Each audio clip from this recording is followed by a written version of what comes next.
time again. Here we go again.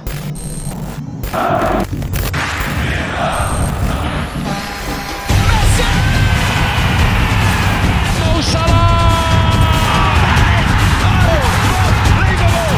It's 3-0, it's game over. The cross back in, it's a great ball, back pass! Oh, Western Sydney!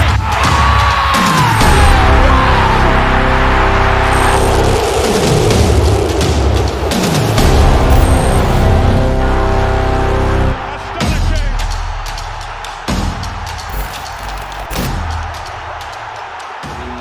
3, 2, 1. Hello and welcome back to a special edition of the United by Football podcast. And today we have with us, who do we have with us, Thomas? Well, you got me as per usual, but we've got some guests from across the world. Unfortunately, they're not from Croatia, but they are from. Where are you guys from? Boys, Hello, boys. How we doing? How we doing? Very good. Yeah, it's about as far as away as we can get. That's it.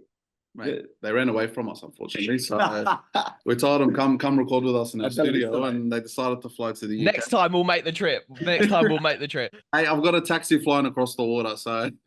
Love that. If it wasn't North London Derby weekend, I'd be there. True. Oh, mate, you can't miss that game. You can't miss that game. But Exactly. boys, tell us a bit about yourselves, your background, your love for football. My name is Luke. I'm a QPR fan, one of the hosts of the Ball Draw podcast. Yeah, long-suffering QPR fan. I'm here to be the neutral between the London boys. Obviously, might have a bit of preference to one side of North London here with the two Arsenal boys, but yeah, I'll be the neutral here, keeping you guys grounded, or maybe push yourselves a little bit up.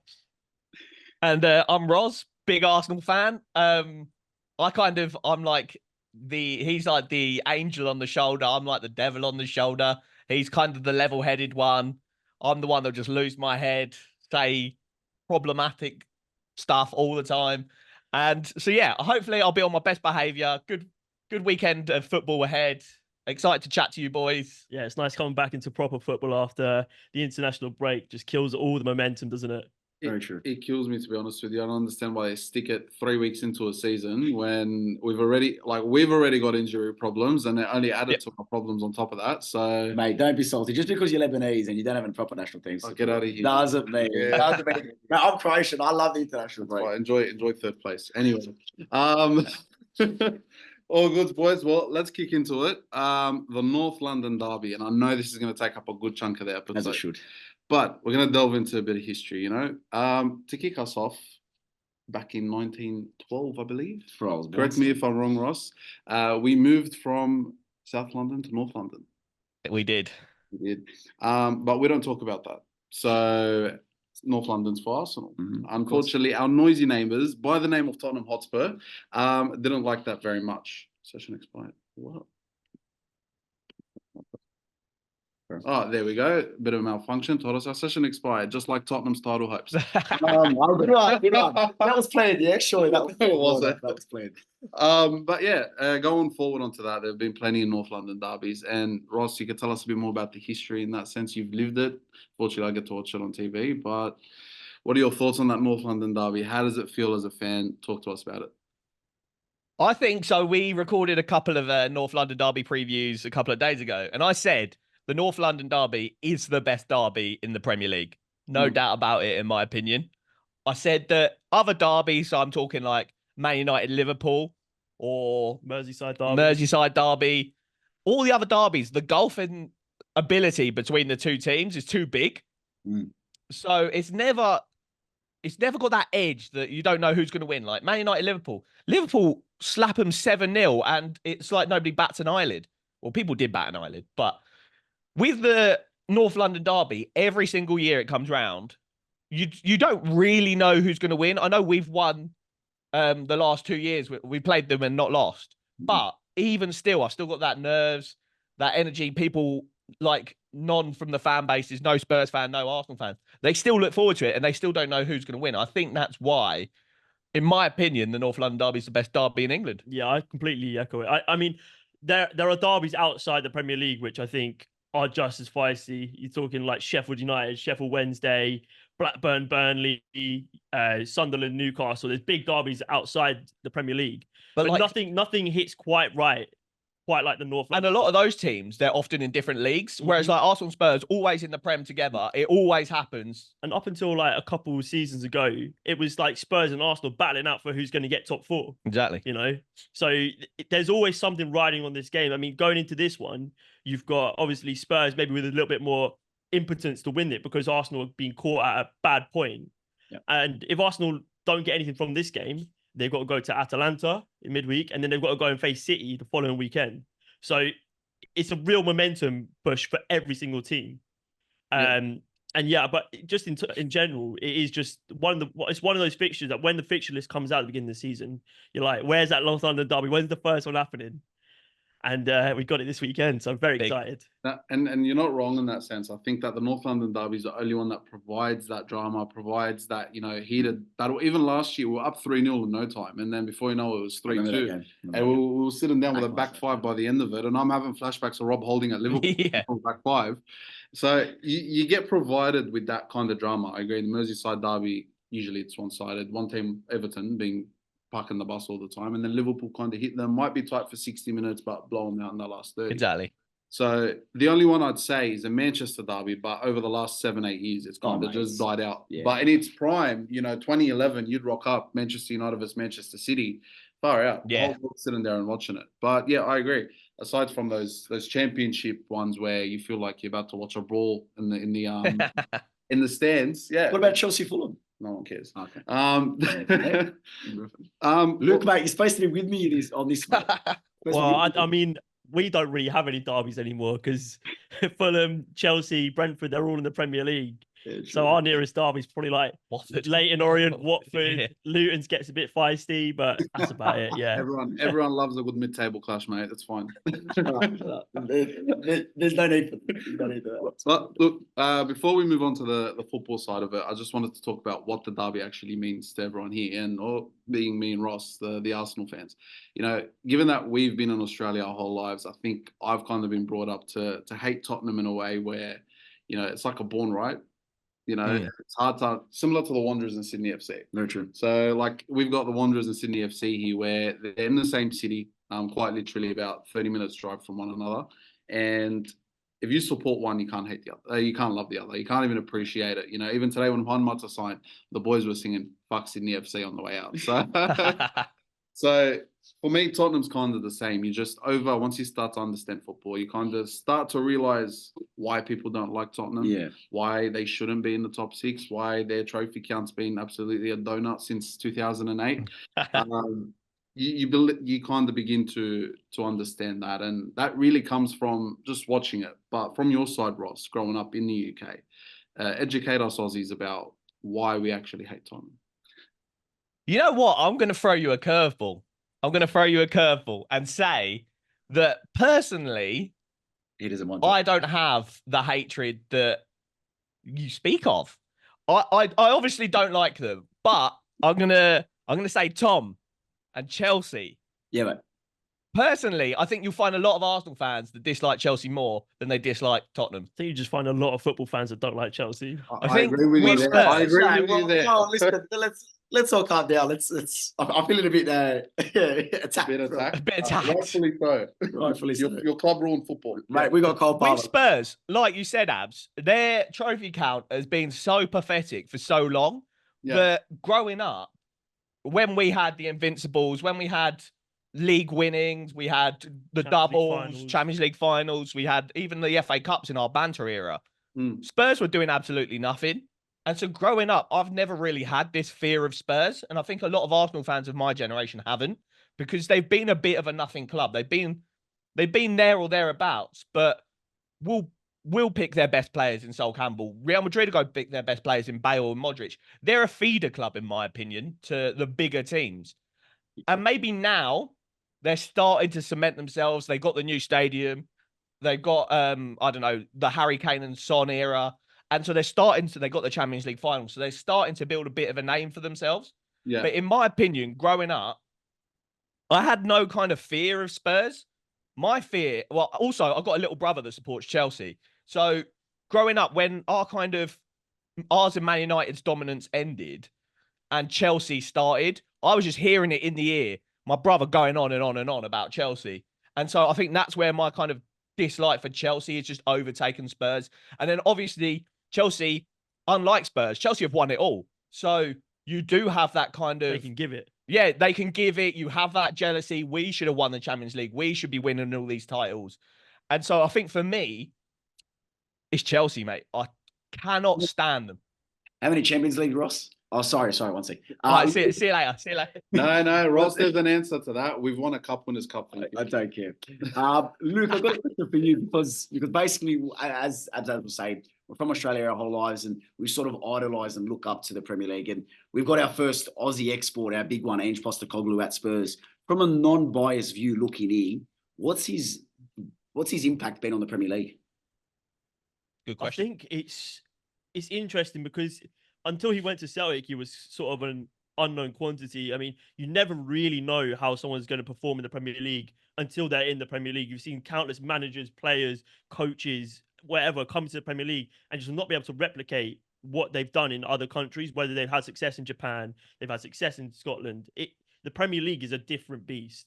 And maybe it's bigoted to say that because we have it here, but it really is. There's nothing like it around the world. Also, you can't go from Scotland and managing Celtic, which are the most dominant team in like a pretty one team league, to joining a mid-table or a team who are constantly trying to punch above their weight. It's a different very fish, ambitious yeah. team. But I think after what Tottenham went through with the likes of Nuno, with Mourinho, Conte, just dire football, they were just so enamored to get someone in who can play attacking football, something to feed back to the fans, someone the fans can really get behind. Because going for these serial winners hasn't worked out. I mean, they sacked Mourinho the day before a cup final. There was just so much going on at the club that it seemed to need someone to come in and bring a lot of energy. And that's what Ange has done in such like an Aussie way. He's very calm, cool and relaxed. But the way he talks and the way it's inspiring to listen to, and especially if you're a Tottenham fan. He's a man you can really get behind, which I think helps. And the fact that his football is so energetic, it's so high pressing, it's so exciting to watch. The fans feed into that. That feeds back to the players. The players perform better on the pitch. And I think there's not been without struggles. Obviously, he hit the ground running, where he won like 10 games in a row, and were they title contenders for the first part of the season? Then obviously they had a bit of an injury crisis. They had that game against Chelsea where Romero got sent off and Maddison got injured, and it was a bit bumpy. Down to 9, yeah. But then I think they went to Man City the following week and put up a really good performance. Yeah. So he can do it, and I really think he is the man to take them forward. And I think all clubs are on an alignment to try and get to an end goal where they have a Pep Guardiola type manager. And whether or not he is the end goal for Tottenham, he's going to stay there for a long time, I don't know. But he's definitely along that route. It's possession-based, fast transitional football with a real ideology. You can see what he wants to implement and see it happening on the pitch. Yeah. So, yeah, I think it's fantastic. And the fact that he's an Aussie doing it, I think is all the better. Because it's a nice breath of fresh air from just having these like Spanish, Italian, these French managers who come in and they've grown up in the world where they have real footballing ideologies in their country. It's nice to have that breath of fresh air, and I really like him. I think he's such a likable guy. Now I'm gonna raise your point, which will kind of lead us into our tactical breakdown of the game. I genuinely believe that when it comes to the way Tottenham's run under Daniel Levy, the last 2 to 3 managers that they've had have all been the same style of manager. Yeah, absolutely. Defensive football, back 3, back 5, Bob's your uncle. But the players that Daniel Levy signed for them at the time makes you wonder that Ange only had to sign 3 or 4 players when he came in. They were more suited to the way Ange Postecoglou wants to play attacking football than they were the defensive football that they had under the few managers, which raises a question of whether Daniel Levy finally found the right manager or whether he was just that incompetent under the last few. When you turn around and ask for, let's just say, a defensive midfielder and you end up getting an attacking one instead, it makes you wonder what's going on at that club. But I do think that he was helped by that a little bit. I think if he had to start from scratch, the way Mikel did, for example, and just have to wipe out a whole team, I don't think we'd be talking about him in the same light as we do. And that's coming from an Aussie. I genuinely like the bloke. But an Arsenal fan as well. But an Arsenal fan too. There's a difference. So I think that's a big part to play. I think the fact that a lot of his players that he started with could play the way he wanted to kind of helped him start as well as he did. Yeah, I think it's a fair assessment of it. But obviously Arteta's been at Arsenal for a long time now in the scheme of what a Premier League manager lasts these days. Yeah. And yeah, he had a massive job on his hands. He had the whole Aubameyang thing. Obviously, the Arsenal documentary shed a lot of light on it. But the first few seasons under Arteta weren't plain sailing. No, Up until you sort of won, you won the FA Cup, and that sort of gave him a bit of extra time. But it's only the real, maybe the last 2 seasons where you really see Arsenal go for it. And he's had to bring in additions. Declan Rice, I mean, absolutely changed the game when he joined Arsenal. We've seen what he's done. Yeah. Yes, maybe Ange was more suited to what was at Tottenham when he joined. But yeah, Arteta's job at Arsenal is he's done a fantastic job. He's changed the whole mentality of a club. But the club was so toxic. Yeah, that needs time. Like if you look at the Manchester United job at the moment, for example, that's going to take a lot longer than Mikel did to get to where we are now, 5 years. You got to look at a manager that was there for 20 before he came along, that being Arsene Wenger. You can't just flip the new page, bring in a manager and be like, continue what he done. That doesn't work like that. Yeah. Keep the same values of the club, be able to kind of, you're an Arsenal player. This is what it means to play for Arsenal, but you have to change the philosophy. You have to change the way you play, the way the clubs run, and the way you can kind of go on, day to day at the club, which is what Mikel's done. He's bringing in players that want to play for the club, but he also makes sure they understand what it means. And tactically, we'll get into that now. I just want to start with the glaring issue, the midfield for Arsenal at the moment. We've got Moreno injured, Declan Rice suspended, and Martin Odegaard out injured as well. Time to lace up the boots, mate. I might have covered in the midfield, mate. Me and Abs in the midfield. mate, Vieira and Petit in their prime, mate. You best love it. But Partey and Jorginho assumingly going to start. I need to know. I think that's where I'd go, yeah. Who's the third midfielder? We'll start with Thomas. Who do you think the third midfielder is going to be? As I was saying off camera to Ross and to Luke, I've got a weird feeling that I've been reading some interesting comments, and I have no bias towards any club. I hope Arsenal win to keep this man happy. Plus, he pays for a lot of the things, Joe. But I'm going to say Saka in the mid. I don't know why. I don't know why. It's extremely weird, extremely rogue, but I've been seeing some threads. Ross, back me up on this. Have you been seeing some stuff as well? I have seen people flirting with the idea. I mean, I said to Tom before the pod, I don't agree with the idea of moving your best player to a new position in such a big game. But I think eventually I could see Saka kind of move a bit centrally. He has that kind of awareness on the ball, the ability to receive under pressure. And I don't mind it, but not right now. Look, it's giving Smith Rowe at false 9 against Villarreal, to be honest. So if you remember that game. So yeah, who do you guys think is going to start in midfield? Well, I mean, theoretically, if you move Saka there, does that mean Sterling starts out on the right? I want Sterling to play this game for sure. And then you keep Havertz up top. I don't know. I think you've got to leave Saka up there to go up against the likes of Udogie. Udogie, as we said, hasn't had the best start to the season. And I feel like that could be, you want to put your players in positions where they're going to win their individual battles. And that is immediately one glaring one where Saka immediately wins his battle with pretty much 99.9% of everyone he plays against. Yeah. People struggle to stop him. They have to double up on him. Yeah. You don't want to put him in the middle of the pitch where he's going to be forced to work in a tighter area. He's not going to have the space to run in. One of his best features is his ability to dart down the line, cut back in, and then whip in that cross or cut inside and hit that far corner. So I don't really like the idea of Saka going there. I may be thinking you maybe play Trossard in the 9 if Jesus isn't fit to play. And then you drop Havertz back. So you have like a midfield pivot of Partey, Jorginho, who aren't really going to get too far up the pitch. You let Havertz sort of do his thing. As bodies in the midfield as well. It's just so like immobile. Yeah. Potentially. Or that's true. Or you drop Trossard as that sort of, maybe in the 10. And you have him do his thing there. Or potentially drop Havertz back and you play Sterling through the middle. Ooh. I think for me, Sterling, I'd love to see start. I want to see kind of like an attacking three of Saka, Sterling, and Martinelli, or Saka, Sterling, and Jesus if Jesus is fit. I want just 3 line-breaking runners as the top 3, especially with Spurs' disgusting high line. I want 3 players that are just going to, any opportunity, just run and try and break that line. So those 3 would be nice. And then obviously, like you said, I think Partey and Jorginho definitely do start. And I think maybe if I'm being exciting, maybe Ethan Waneri, I like it. but that is pressure for the young lad. Good pressure, yeah. And pressure makes diamonds and all that cringe. But maybe this is the game. I would love to see it. I'd love to see it. I think it's going to be in Manieri.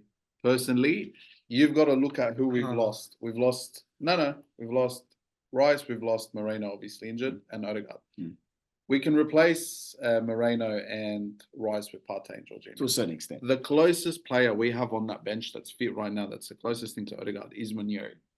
The way he's able to move the ball, the way he's able to be a bit more composed on the ball, play his way through, drift between the lines, that's Odegaard written all over it. And Manieri may not be up to his level. He's only 17. But look pre-season, he looked really good. Look at Saka. Saka, like you said, pressure creates diamonds. Pressure makes diamonds. Saka was brought in at a time where backs against at left wing back. This brother's going to be brought in the midfield 3 at a North London derby. Correct me if I'm wrong. You're away, correct? Yeah. There we go. I'm just going to leave it at that. Well, we don't have any other. I don't big pressure. It's cool. Only because I don't like Trossard in midfield. I love Trossard personally. And if you drop Havertz in there, that midfield, like you said, Ross, it's way too immobile. We're not getting anywhere. But the only way you could complement that is playing a back 3 who will just get him behind there. You got Martinelli, Sterling, Saka. They're just running him behind all day. As Ross was saying, just line breakers. Yeah. Just literally run and try and get him behind. Now, I want to talk about. I think that maybe the midfield is the best place to drop an unknown quantity against Spurs, because if watching Spurs under Ange's tenure, a lot of the time their midfield is what just immediately gets bypassed. True. Their midfield is probably the weakest part of their team. Yeah. You know, defensively, they've got good players: Udogie, Porro, Romero, Van der Ven, even Dragusan's capable. Going forward, they've got Sonny, they've got Solanke now. You know, they've got Brennan Johnson, Kulusevski. They've got good players. The midfield, I'm not sure about. Yeah. Bissouma, I think, is hot or cold. Yeah, he either will be fantastic or he'll just be non-existent. Bentancur, I'm not sure on. You know, Maddison even as well. Like, he's pretty hot or cold. He goes for really good points of the season, and suddenly he just flops for 3 months. And I think that's where you can really hurt Spurs is just bypassing the midfield.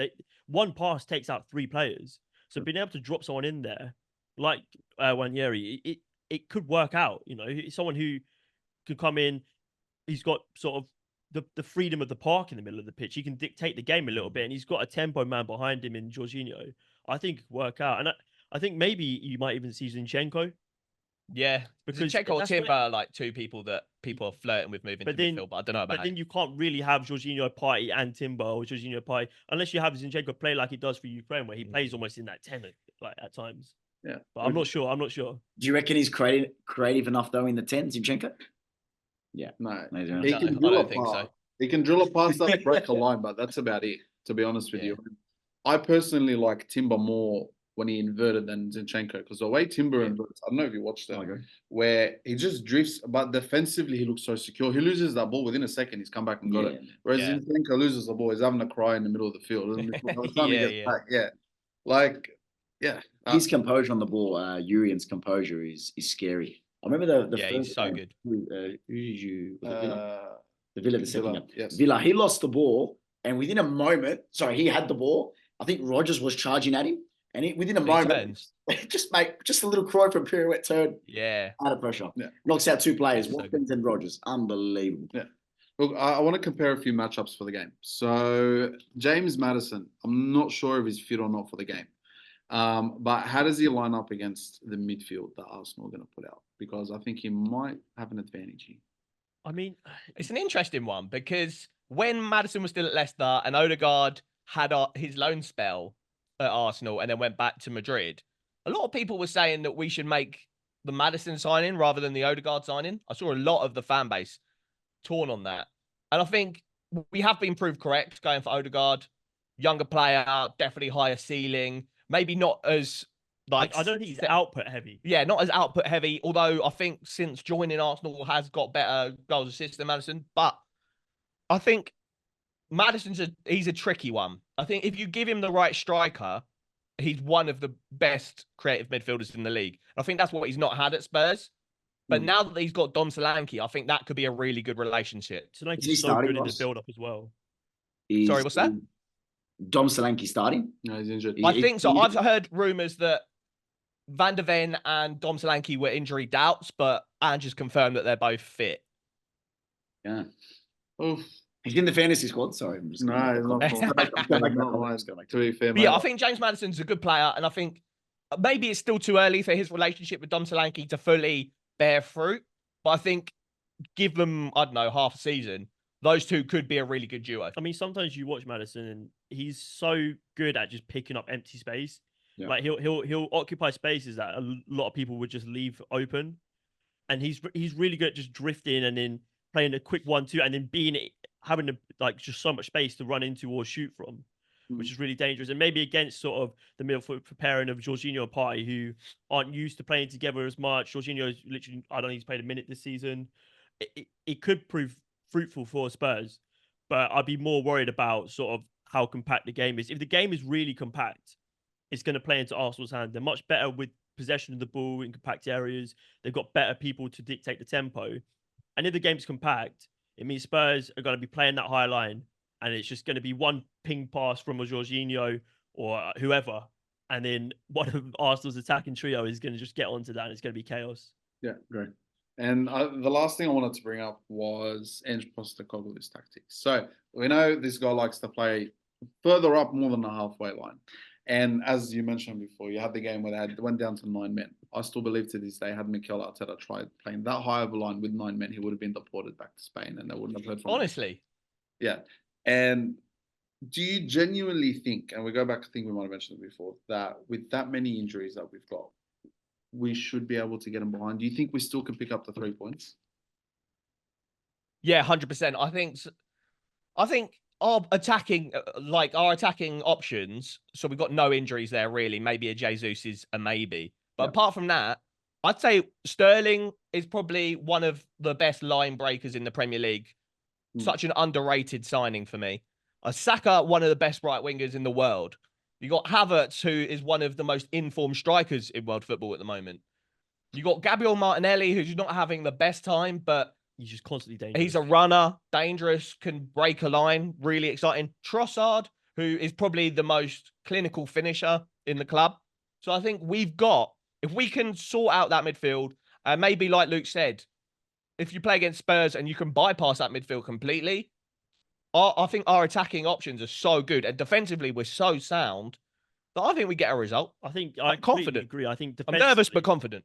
I think defensive, like you've got the better goalkeeper in my eyes. You've got by far the better back four, and going forward, you've probably got the most cohesive forward line. It's very rare that Arsenal can see goals and don't score. And I think even still, harkening back on that point to the midfield, although your midfield is going to be your weakest point during this game, it's also Spurs' weakest point. It's going to take a really good performance from Spurs in midfield to be able to do something and put pressure on the Arsenal defence and cause questions, asking Partey and Jorginho who they're going to occupy, which man they're going to follow the run for.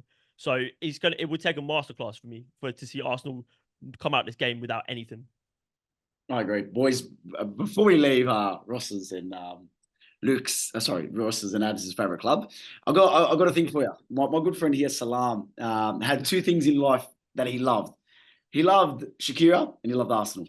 And when Shakira decided to make a song called Sami Namina Waka Waka there was a player in Chelsea that we let go named Mr. Kai Havertz. And when he decided, this phone's going to be shown there, when he decided to go to Arsenal and that beautiful song came out, this man instantly fell in love. And I think he's going to get married in a week with Swedish Kai or whatever does. Calm down. So what's Kai's form and how well is Kai received amongst the Arsenal fan base, Ross? It's so interesting. I want to see Abs. What was your take when we signed him? Like, how did you feel about that signing? Honest. And I said it from the start. I said that if we can bring back the confidence, if we can kind of undo the 3 years of shit that Chelsea, produced into him, we'll get a player. And I understood what Mikel done from the start. When he put him in midfield, people raised eyebrows and they're like, why? He got the basics back into his game. Being able to play with your eyes all around you, the 360, the grittiness, the physicality, which you lost at Chelsea, and then he turned him into the striker that we knew and loved at Bayern Leverkusen. So you hate this term, he's a 9.5. He's not a 9, he's not a 10, he's in between. And what Mikel done was fundamentals, stick him up front and bang. You've seen the best of Saka with him there. You've seen Odegaard finally find his striker, so he's not constantly just playing with Bukayo Saka on the right. And the only person I think that suffered out of all of this is really Martinelli. But in terms of Kai Havertz, my honest thoughts was if we can get the confidence back into him, you've got yourself a bargain for 65 million. To be honest with you. Same goes for Sterling. Interesting. Same goes for Sterling. On God, I swear to God, I've trusted almost every signing Mikel's made. I might be that optimistic too, that too optimistic Arsenal fan, but Mikel Arteta could go and sign Nicholas Bentner tomorrow morning, and I'd be like, fair enough. He's seen something, he's tried something, but I was optimistic about it. Obviously, Okay, missed shooting. that's interesting. You know, I think I was so. I have been a Kai Havertz hater before. That's known to have happened when he was at Chelsea.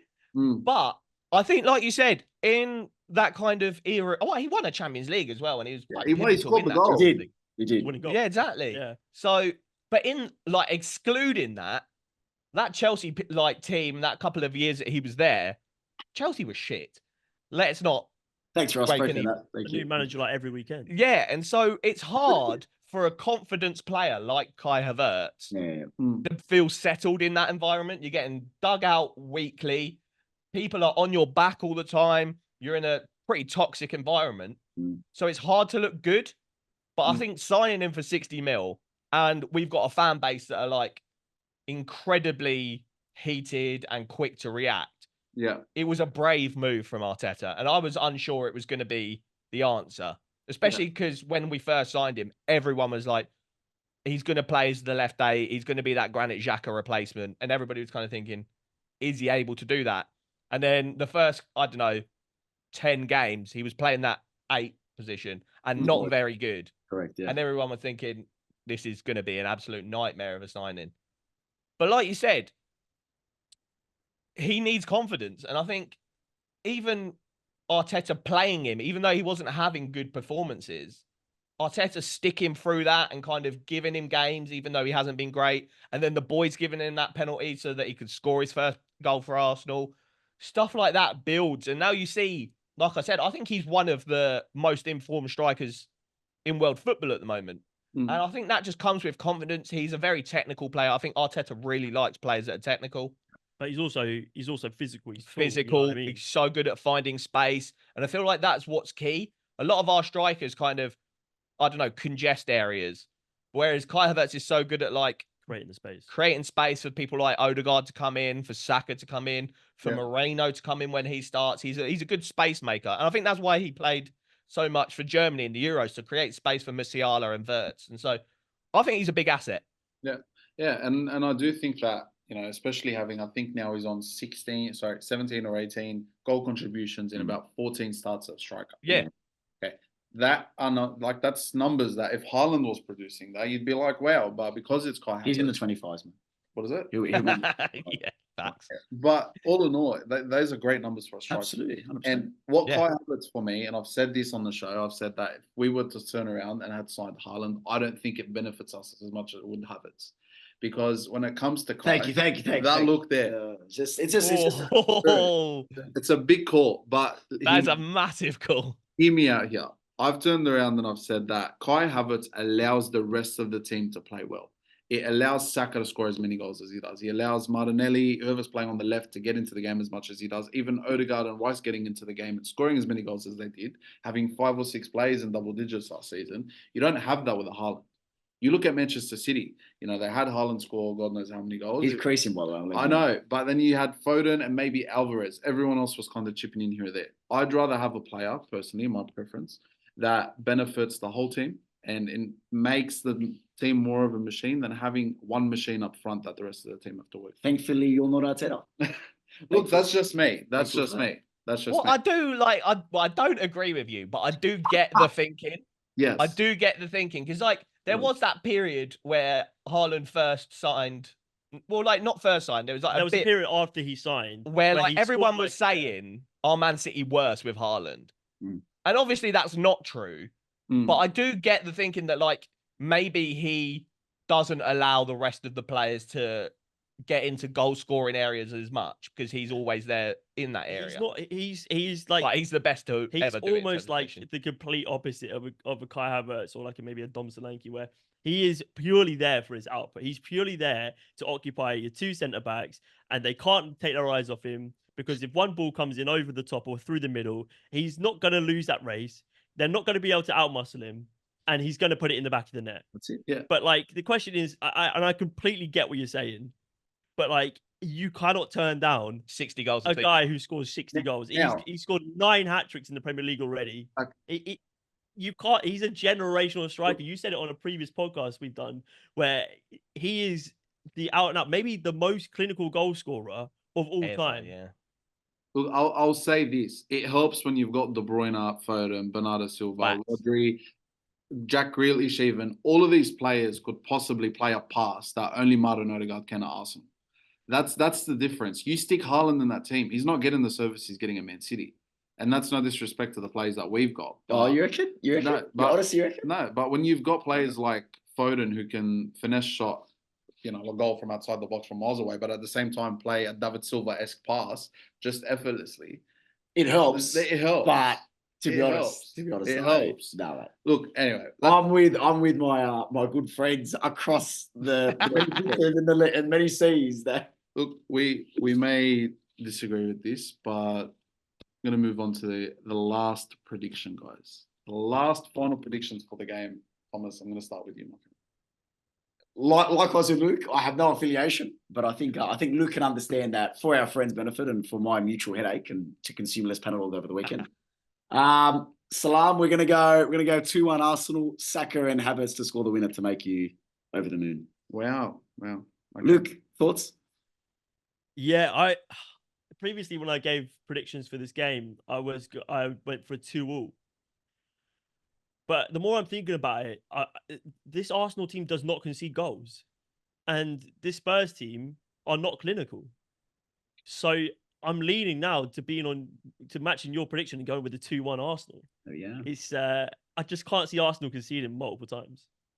Well, I've predicted 3-1. I'm going to stick with 3-1, like Luke was saying. I think we either don't concede at all, or it's just one sloppy mistake kind of goal. Mm. And I think our attackers are so good, so many players on form, Saka, Havertz. I think we do score, and we score a handful against this dodgy Spurs defence. So 3-1 for me, but now I'm worried that we're all going to predict an Arsenal win, and then it's going to not happen. No, I'm not saying a draw. I'm going 2-0 Arsenal. Clean sheet. Clean sheet. Okay. I think love Saliba is going to be by far man of the match. You're going to notice. You're going to be Saliba's man of the match by the 60th. It's going to be one of those games. Solanke does like a goal against Arsenal, though, doesn't he? Yeah. Well done, Luke. Hey, well we done, don't Luke. talk about Bournemouth, mate. But look, we'll leave it there. We'll see who's right. Hopefully, we're all right and Arsenal win. But we're going to move on to our final segment of the show. So we've had a few discussion points here. Thomas, you want to kick us off? Erik ten Hag. What's his future like? Some call him a fraud. Some call him a savior after his heroics in the FA Cup win against Man City. Thoughts on Erik ten Hag, guys? His future is bald and his future is bleak. Mate, this guy is the biggest fraud I've seen in the Premier League in the last decade. How can you be at a team? Is this his third season? Fourth season at United now. And I still don't know how they're trying to play. He says they want to be the best transitional team in the world of football, but he's just transitioning from bad to worse. You know, it's pathetic. It's really bad. They're bringing in players who he wanted, clearly. Players like Lisandro. Anthony. Yeah, Anthony, Malacia. Where's he gone? Like, he's bringing in all these players, and I can't think of one signing that has worked out. Zero. Onana, maybe, potentially, zero. but that's just because their defense has been so poor. He's been called upon to do so much. The best player they've unearthed in like the last 5 years is Kobe Mainu, who came from the academy. I think he's a big fraud. And then he has the cheek to say that apart from Man City, Man United are the most successful team in England over the last couple of years, which is true. But just use your eyes, watch football a little bit, and you'll see that this team is so bad. Is he so encased in his own bubble? Is he so egotistical that he can't look from the perspective of an Arsenal fan or a Liverpool fan or even a Spurs fan, where these teams are doing fantastic things, playing fantastic football? You know, the fans are wanting to come pack out the stadiums, and Man United is just a club where the stadium's falling apart, and so is the fan base, so are the players. Absolutely. No one knows who that best player is on the pitch. No one knows what their best 11 is. And he's been there for 4 years. How much more time can he give him? Now, look, I do agree to a certain extent, and this is gonna Is there Eric Ten Hag sympathizer? Really? It is the right word, actually. I'll give you that. I feel bad for the guy because that club, the way it is, the state of it is, the way it's run by the Glazers, whoever, Ed Woodward over the last few years, even Redcliffe coming in last season. It's going to take more than Ten Hag to fix it. I don't think he gets the help that he needs. Yes, he's had this signing and that signing and all of that, but he's also got to get rid of about 95% of that team for him to do anything. Right. Now, this season's the first season I genuinely believe that he's brought in signings and I could see direction with them. They're in the medical room. Yes, that too. But I could see at the same time the direction of where he's going. He wants to go youth. He wants to bring in players that he can mold now, that will listen to him, that will be able, similar to when Mikel brings in all these youngsters. Same with what you guys are trying to do. You're trying to bring in players you can mold to play a certain style of football. Euro's 18. De Ligt is still young, but yes, he's a leader, but he's still fairly young. You look at Onana, I believe he was 25 when he signed. So he's trying to go for a youthful side, but at the same time, he's got players like Casemiro and Bruno. He's got to bring him in. Yeah, Bruno. He didn't. He was Casemiro. Who brought it in, but they're on high wages, the older players, and I don't think they're going to help him in the long run. But at the same time, yes, he makes dumb decisions. Like, why do you take off Amad Diallo in a final in the 60th minute when he's been your best player by far? So I get that side of it. I get it. He's a bit of a dumbass on one end of it. But at the same time, when you've got dumbasses trying to help another dumbass, trying to find his way through football, that's what you're going to get. You're going to get shambolic football. You're going to get a club that's run embarrassingly. And like you said, you've got a stadium falling apart and financials that are just getting thrown left, right, and center on players that they don't really need. So it's very true. You do need everyone singing from the same sheet. Like at Arsenal, there was periods where like the Cronkies weren't on board, or we had kind of Sven Mislintat as like a recruitment person. So there's people doing different things, not all on the same sheet. But now you've got Edu, you've got Josh Kroenke, who's taken over from Stan on our end. You've got Arteta, and they're all singing from the same hymn sheet. So that seems to be working. Like, I don't know, at Chelsea, you've got Todd Bowley just doing everything by himself, and that's why it's a mess there.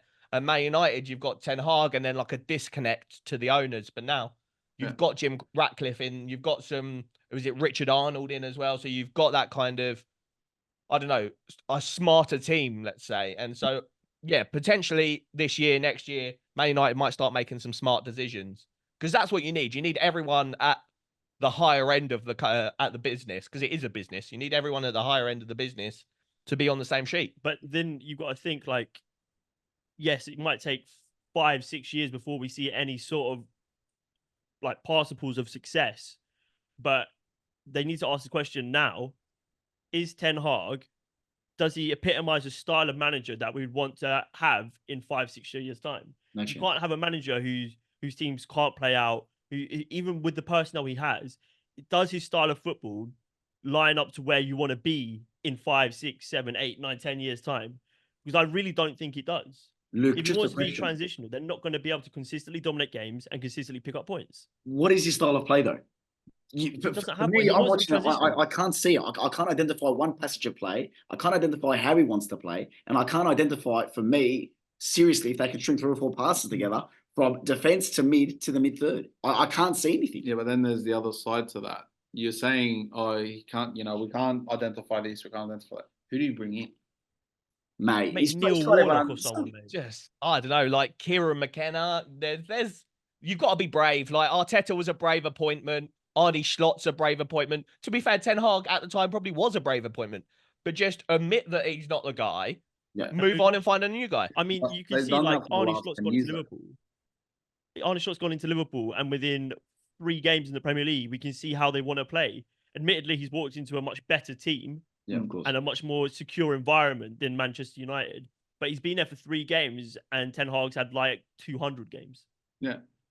Look, to be fair, I wouldn't judge too quickly on a slot. Unai Emery won went undefeated 21 games in a row, and we still ended up sacking him a season later. So I wouldn't jump the gun yet. But my thing is with Ten Hag, it's just like I said, I feel bad for him personally. It's good.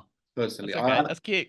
Have a chat to him, ask him, and see how he feels. I just Yeah. feel bad for the bloke. But on From another bold friend to our good bold friend across the river, Pep's future. There's been talks, there's been rumours. He's going. Carsley, the England manager, is apparently 3-game loan got extended. What's the go? Is he staying? Is he going? Where's he going? Well, I think it's all going to come to. It's going to come crashing down Yeah, pretty soon, I think. It depends on what happens with Man City and these 115 charges. I think nothing lasts forever.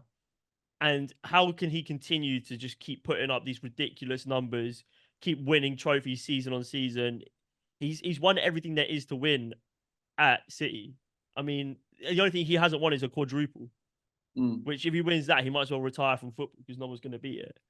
But I don't know. I think Man City are a smart club. They're probably preparing for an exit at some point. I think they have quite a transparent working relationship where if Pep was going to leave, he would let them know ahead of time. It's not going to be a surprise at the end of the season. But yeah, I would love to see him become the England manager, but I don't know how well that would work out. I see so many England fans saying that the England manager has to be English, even though Lee Carsley isn't. But yeah, for me, I can't see him being England manager. I'm just counting down the days till Man City get slapped with every single charge under the bus. we get back our 2 Premier Leagues that we should have won, eh? Here we go. Exactly. Yeah.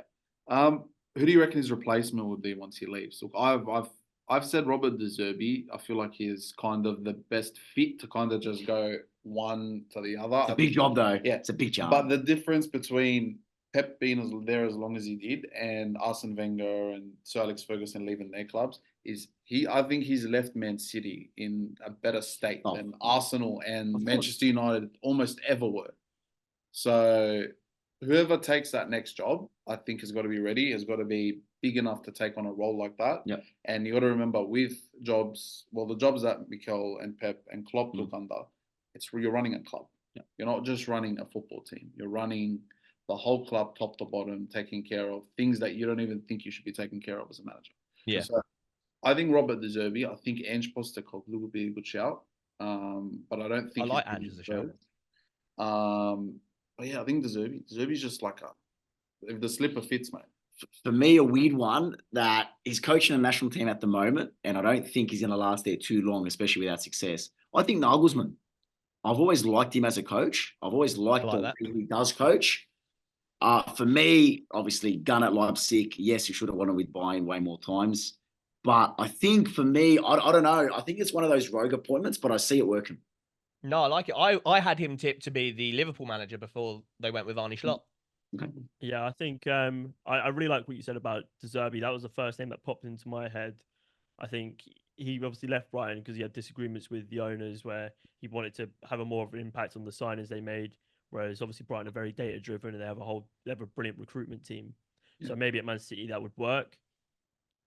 A rogue one, which it's not rogue when I say it, but if Vincent Kompany has a good season at Bayern or good couple seasons, I like that as well. It lines up, doesn't it? It lines up a lot, and it's not risky. The fans will buy into it straight away, and if it doesn't work, it doesn't work. You know, I like that's a good shout. To be fair, yeah.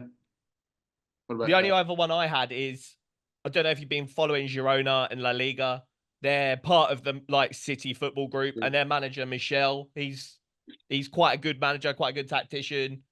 I think obviously the City group are familiar with him, and I think he could make that transition to a bigger team.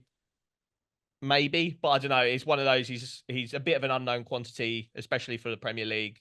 But if the City group kind of, I don't know, align maybe. Savinho this year, Mikel next year. Wow, who would have thought? It's unbelievable. Just goes from year to year. Well, yeah, Mikel was Mikel. Yeah. I think I'll mention the next one, and I'll leave you. I know you have pride in the one after that, so I wouldn't call it pride. I'll call it mutual respect. Carry on. Arne Slot. So he's, his first season at Liverpool. He's had a good first 3 games. My alarming thing that I've realised is they are way too open for a team that can challenge. From the Ipswich game, had it been any other team that had a striker that could finish, It's round 1, but it's early. Manchester United had chances. It's round 1. And who they play in the second round? I think it was Brighton or was it Brentford. All 3 games, they've given teams chances. And we saw it at the back end of last season when they were facing about 30 shots a game. They had about 30 shots a game, and they were facing about 10 or 11 themselves. You watch City, you watch Arsenal. They don't concede that many shots or that many shots on target. If you remember last season, Arsenal went through a run of 5 or 6 games where they only conceded 1 or 2 shots on target in general.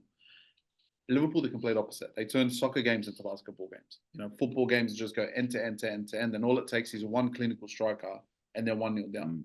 Now, I'll give them something. They've got that Klopp mentality, that what does he call himself? Rock and roll, man. The rock and roll football. Gegenpress. The mental, what do you used to call them? Mental warriors. The mental warriors, where they'll go 1-0 down, they'll come back and win the game 3-1.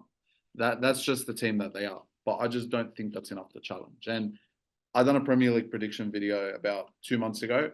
Get ready for the drum roll. I said they'll finish 6th this season. It's a big call, man. Luke's eyes went. Now, I feel like I'm gonna have to do a lot of explaining here. I think next season, if he gets a few signings, that being midfielders, if he gets 3 or 4 midfielders that you just go, wow, okay, there's your 6, there's your 8, there's your 10, that team will challenge, if not possibly win the Premier League. And I'll say that with chest. But right now, the way they are, they're going to go through too many games, especially when they start having to play European football, which is going to go basketball. It's going to be 2-2, 1-1, 3-1. It's just going to, I just don't think there's enough consistency. So what do you guys think of Arne Slot? Where do you think Liverpool will finish? And where do you guys think his future lies?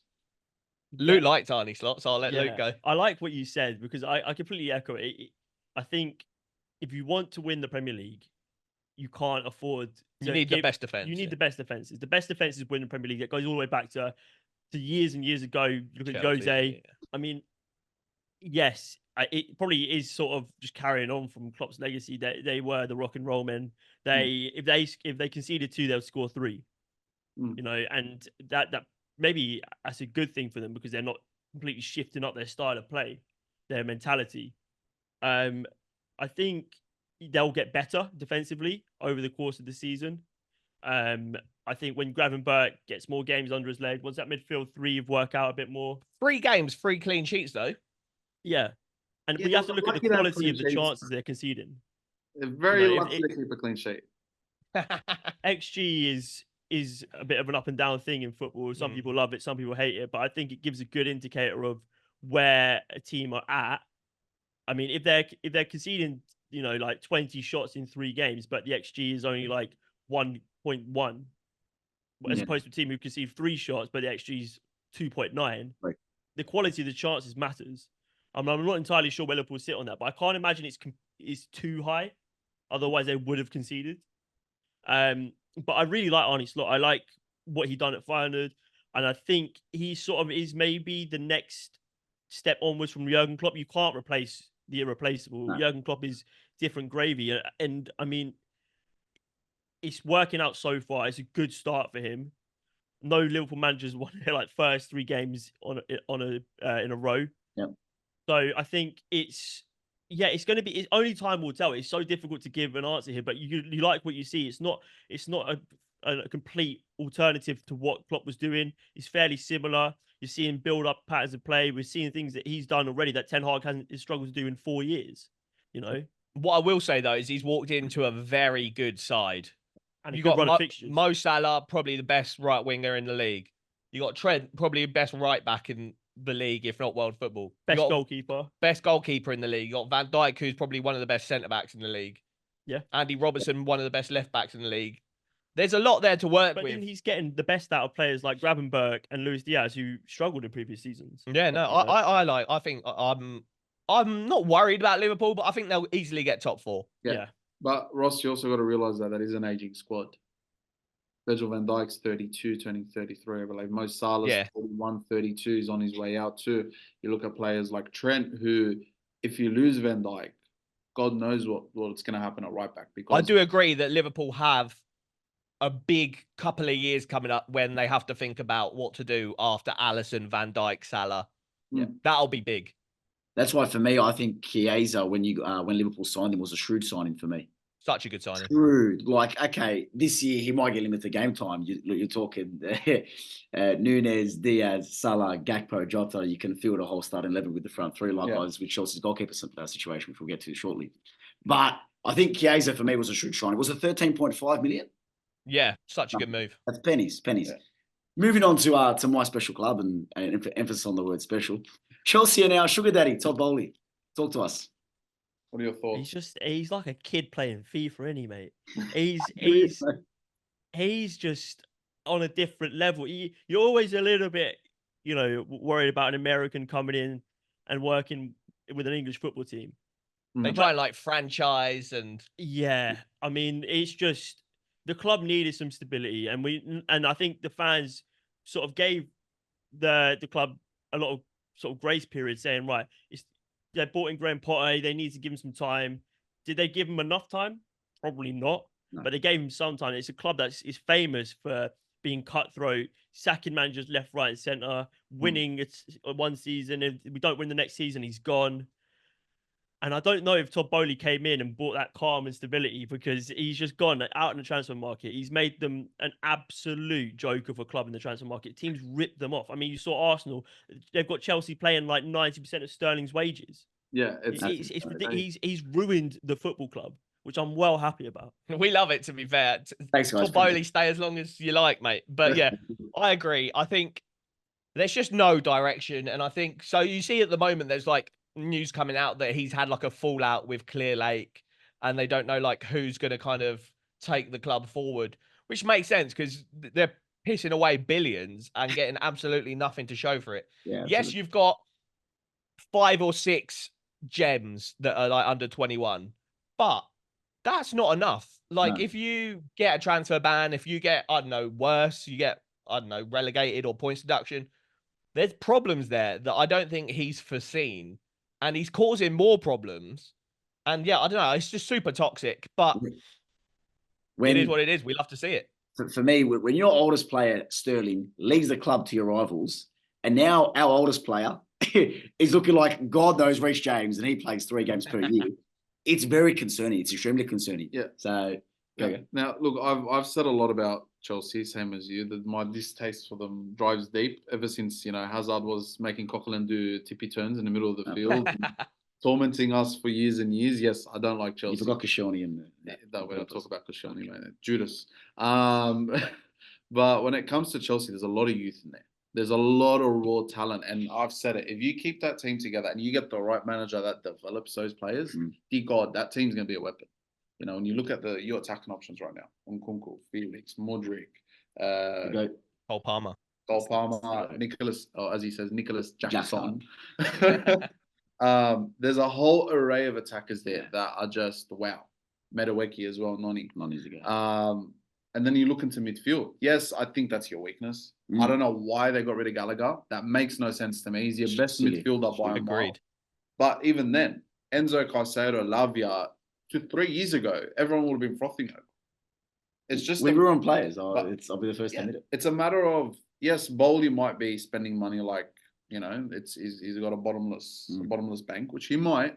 But if he gets the right coach, if he sticks with these players. But it's not even that. Like, we had Pochettino. Pochettino is notorious and known for developing these players. Okay, start of the year, horrific. I wanted him out personally, and a lot of Chelsea fans did. We've got a Chelsea club in Sydney as well. And exact same thing. But towards the end of the year, I think we were 3rd or 4th best place for points-wise, I think. Yeah. And we get rid of him. Yeah. And now he's managing Christian Pulisic in USA. US, yeah, it's so weird. It doesn't make sense for me. And now we've got my good friend Maresca from Leicester City. Okay, we're trying to be the next Pep. Just because he's bold doesn't mean he's going to act like Man City do. So for me, it just doesn't make sense. I don't understand why you sacked Poch. For me, he was the right manager in theory. He wasn't better post than Maresca to go into the future with. And I don't like the way Maresca's out of players too. That's a big thing for me. I don't think that stuff like that should be gone public. You never saw Mikel out Aubameyang when that happened. Everything was behind doors. Everything was dealt with, and he moved on. But when you go out and out Sterling like that, Yeah. No, I you don't do that. I don't blame Sterling for going to your biggest rival and then turning around and saying, "Oh, I want to prove everyone wrong." You saw the promo. You would have seen the promo, Ross. It was Yeah, yeah. basically a big F you to Chelsea. It was like, "I'm going to prove you wrong. I'm only 29." He's younger than Trossard, He's the for guy. God's sake. Like, don't write players off like that. But there's a lot of prospects there. Personally, for me, as much as I hate to say it, if you get your shit right in the next 3-4 years, you might win something. So yeah, They might win something, but they might lose the club. I mean, the guy is You coming. already have. He's working every loophole that he can find. Mm. Eventually, it's going to catch up with you. I mean, They're talking about moving stadiums you've as just well. given Nicholas Jackson like a 10-year contract. He's probably on 100 grand a year plus. Mate, if he gets like an ACL injury, you're going to be paying him off here, and then he's not going to recover, and he might not score goals, but he might just be happy to sit there. You're going to struggle to get rid of players, yeah. and all because you want to spread their transfer value over 10 years, which yes means that you pass your FFP, your PSR, your European football laws, but you're going to be stuck with all these players, and then you can't get in new players eventually because you've got 50 players who are happy just sat back there, just earning their paycheck and not doing anything about it. Do you know what I mean? Yeah. And it carries on from what they were doing when they had this massive loan army where they had about 6 squads worth of players out on loan. And how many of them have come to fruition? Do you know what I mean? Yeah. Where was the value in that? You saw them sell a few players and they made a bit of decent money. A couple of them made a step up to the first team. But there needs to be like a clear out. But I see how I think they're really going to struggle to do it because no one's going to want to take the players on the wages that they're paying, and no one's going to give them their full value because they know that Chelsea have to get rid. It's true. And if you tiptoe around the FFP like that, and I think we talked about it ages ago, I said that you've got a 3 to 4 year window. If you don't get it right between then, your club's you're gone. screwed You're gone. for about 2 decades after that. Like you're gone. Like jail time contracts aren't, they're not. It's a double-edged sword. Yeah. So yeah. No, like for me, I 100% agree. Like I think we set a world record for most goalkeepers in a squad. Like generally, how do they all fit in the gym? What have you seen the videos of like the Chelsea gym, and there's just players everywhere? But like they're not even doing mobility drills. They're standing there making gang sites for God's sake. Yeah. It concerns me beyond belief. But somehow for me, we're going to do top 4, boys, and somehow for me they come fourth. Because I don't know why. I just see my beautiful ginger friend, no offense to you, Cole Palmer, saving us again in third. No, I agree. I think going forward, you're one of the most exciting teams in the league. You were really good against City. Yeah. And all the other games, I think you can see what Maresca's trying to do there. I wasn't his biggest fan in the Championship with Leicester. I thought that his team should have walked the league far harder than they did. It was up until the last couple of games of the season before they confirmed promotion with the team they had. And I think he is a good manager. I think he has clear plans to play. He's a disciple of Pep. You know what I mean? He's a student of Pep. He will know how to get the best out of these players. It's just whether he gets given the time. There's going to be a rocky period at some point this season, and it's whether the fans stick with him and more importantly, whether Todd Bowley sticks with him, the big clown. I'm 100% agree. And for me, that's why for me they come forth. Like we had that much exciting talent, and we showed against Wolves. Felix comes on, and Gugu comes on. How are you not excited by that? And third, third Liverpool. I think Slots is going to carry him, and I think they've got too much firepower like Chelsea, but defensively they're much more solid than us. Second, Man City. Congratulations, guys. Second, Man City. And first, again, to keep my good friend here happy. But I do think hopefully, and I really, really want you guys to win because it's been a while between drinks. And for me, last year, how you get that point total like Liverpool did 2 or 3 years ago, and you don't get it, it just feels morally and ethically wrong. It hurts, bro. It hurts. It actually hurts. Like 38 weeks back to back to back. You commit yourself. How do you think? Yeah. In the boys in England, how do you think they would feel? Oh, Arsenal fans. It's not right. I was planning on the parade and everything. I was like, I'm going to take a couple of weeks off work. I was planning the day off, man. I'm like, that's it. I'm going out. Hey, that was behind, man. Yeah, man. Yeah, I'm like, I'm planning he lost the day Premier League and then lost the Euros final in one summer. Oh, God. I'm surprised he's still here. Been a hard time. On that note, Ross, what's your top 4? So my top 4, with my heart, with my head, with all parts of my body, we're winning the Premier League this year. Us, Man City, Liverpool, and then I had Spurs, I think. Wow. I think I had Newcastle and then I bottled it late and I switched Spurs and Newcastle for fourth and fifth. Okay. Luke? I'm not going to repeat the prediction I gave. Oh, early. God, no, he has to. Actually, If he you doesn't, might as well. You might as well. Yeah. Okay, yeah, all right. say what you had and then say what your new one is. Yeah, I think I had Liverpool fourth, and then I had Man United third. Oh, God. I really like what they did in the summer. I really liked who they brought in, Yeah. and I thought it can't get worse. It has 3 games in and he's already backtracking. I mean, I don't know what I saw in that big shiny forehead of Ten Hag, but and then I had Man City second, Arsenal first. However, 3 weeks in, I think I would have probably. I think I'm going to go with Chelsea fourth, Liverpool third, Arsenal second, Man City top. Ooh, we got to get to the grade. Man City Gotta get to the grade. Ross, mate, you're my favourite by a mile. Love that. Well, mine was I went. I think it was Chelsea in fourth. Get ready. I went Aston Villa in third. Nah, man. Not I like it. Not third, man. That's a bit too high. Mate, Maybe a bit too high. Look, the signings they made for me were just. I'm like, great. okay, they've gone from strength to strength. I'm like, and if they Agreed. can play anywhere near the way they played last year, that team's cooking most teams. For me, Onana's a top 3 signing so far this season. 100%. Yeah, he's looked really good so far. Yeah. Amadou has been incredible. And then you've got the what's his name? Rodgers. And Rodgers as well. Midfield. He's just. Oh, so he absolutely cooked us. Jesus. I haven't seen a midfielder run through a midfield like that since Yaya Toure. Yeah, too right. Yeah. Like, just picks up the ball and just bulldozes. He's not techie, but No, he he's just not. He just bulldozes get- people. He's so good. Second place, obviously, Manchester City, and your Premier League champions for 24-25.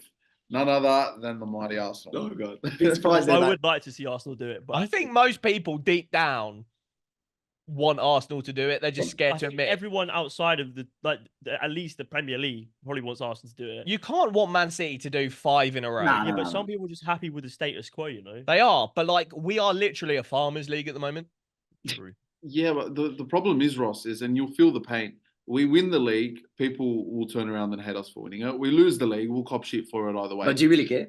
Yes, I'll take the shit for winning it every single day of the year. No, but Arsenal fans is just never like Never happy, yeah. Yeah, they'll never turn around and say, "Well done, Arsenal." It's always Arsenal this, Arsenal. We'll cop shit for. Lucky you got me and Luke to say that for you. Oh, no, thank you. Appreciate it. But on that note, guys, we're gonna end it there. It's been a fun-filled episode. Hopefully, our Aussie fans can. What's our knowledge like? And in Yeah. terms of, because I really wanted to know, especially because I've been in football my whole life. Abs has been since about 3 or 4 years old. Is that correct? Yeah, pretty much. Been 12. But in terms of our knowledge and in terms of the European football way, do we sort of have that knowledge in Australia? Can we compare? Yeah, 100%. Yeah, probably more. I mean, because you're not so, I guess, it's not so in your face as it is here. Everywhere you look, it's Premier League football. Mm. You guys have to go out of the way and make it part of your life. So you put the effort in, and you can definitely tell. Whereas here, a lot of people get burnt out from football because it's so in your face all the time. It's literally, what are we doing this weekend? Football. But I mean, I don't think it matters where you're from. It matters what you put into it. And you guys have got phenomenal football knowledge, and I appreciate it. we're very happy to have been part of it today. Thank you so much. I appreciate it. So we can confirm that the Aussie boys do know ball and Round ball. They look, do indeed. There's a bit of a stigma sometimes with a lot of the UK fans. They like to think us Australians only talk rugby league and AFL. So The question is though, can you play ball? We'll have to come out to Australia one time and we'll have a kickabout. Now, be honest. Be honest. Tell them how it is before we go. look, we finished our season about a week ago. Mate, we finished undefeated the whole season. 15 wins, 1 draw. Thank you. Now he's a goalkeeper. He's about 6'7". I'm not joking. I'm about He's only got 21. I'm a left back, right back / a Mr. Fix-It, orange pillar. Okay. Yeah, nice. Sometimes wherever you need me. It's called left, right, back on the bench. Yeah. Okay. All right. That was good. But no, guys, thank you so much. Ball draw, you've been a bit legends. Luke and Ross, thank you so much. Guys, we're going to film a epi with them. Hint, talking about the Champions League. Madrid's going to win it. No Premier League team. Sorry, boys. But we'll film an epi on there. Surprisingly, we're going to be in the same clothes because we could be filming it next. We have been UBF. Ball draw. Thank you, boys. Gotcha. Appreciate it. Thank you for having us. Thank you.